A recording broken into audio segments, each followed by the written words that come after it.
बिहार के दरभंगा जिला के 80 बेनीपुर विधानसभा से आता हूँ। वह क्षेत्र जनकवि बाबा नागार्जुन का नाम आप जानते होंगे, उनका वह पैतृक स्थान है। मैं वहाँ से आता हूँ।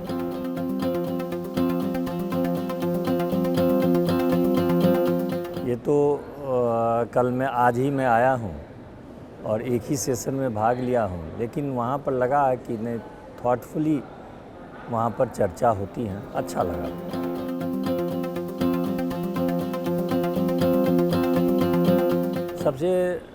बिहार में सबसे बड़ी समस्या है बाढ़ की समस्या, और उस समस्या से हमारा भी क्षेत्र अछूता नहीं है।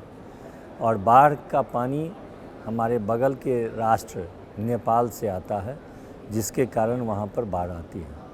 और नेपाल का जो बाढ़ की समस्या है, उसका अस्थाई निदान के लिए भारत सरकार को नेपाल सरकार से वार्ता करनी चाहिए, क्योंकि बाढ़ एक ऐसी समस्या होती है जहाँ पर सरकारी धन का तो नष्ट होता ही है, सड़कें टूटती ही हैं, आम लोगों को भी काफ़ी परेशानियों का सामना हो पड़ता है। जब बाढ़ के दिनों में नित्य नए क्रियाकर्म को भी निर्वहन करने में बड़ी परेशानी का सामना आम लोगों को करना पड़ता है।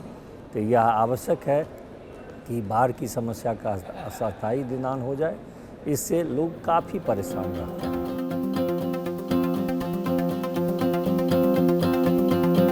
पहला चुनाव मैं 2010 में लड़ा था एज ए इंडिपेंडेंट,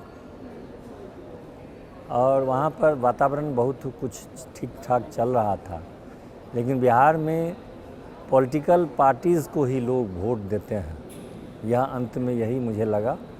और फिर मैं पहले भी पॉलिटिकल पार्टी से जुड़ा था, बाद में ही जुटा।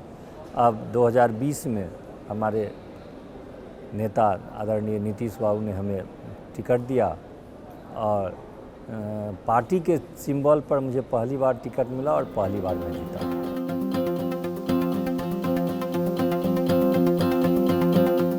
देखिए, हम तो उस प्रदेश से आते हैं जो कहावत है कि लोकतंत्र की जननी वही है।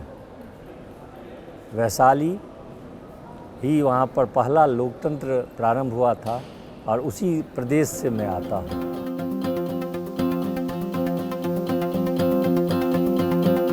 तो मैं तो पहली ही बार as a political leader, as a political parties के रूप में पहला जीता हूँ, तो इसलिए तो पहला ही मेरा रहा।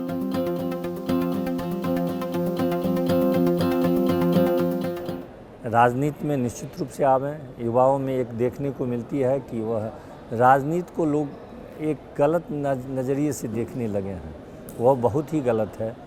आप उसमें आवें। अगर आपको लगता है कि राजनीति गलत है, तो राजनीति को सुधारें, न कि राजनीति को पर दोषारोपण रख दें, क्योंकि राजनीति ही एक ऐसी चीज़ है जिसके माध्यम से आप समाज और राष्ट्र को एक नई दिशा दे सकते हैं और सुधार ला सकते हैं।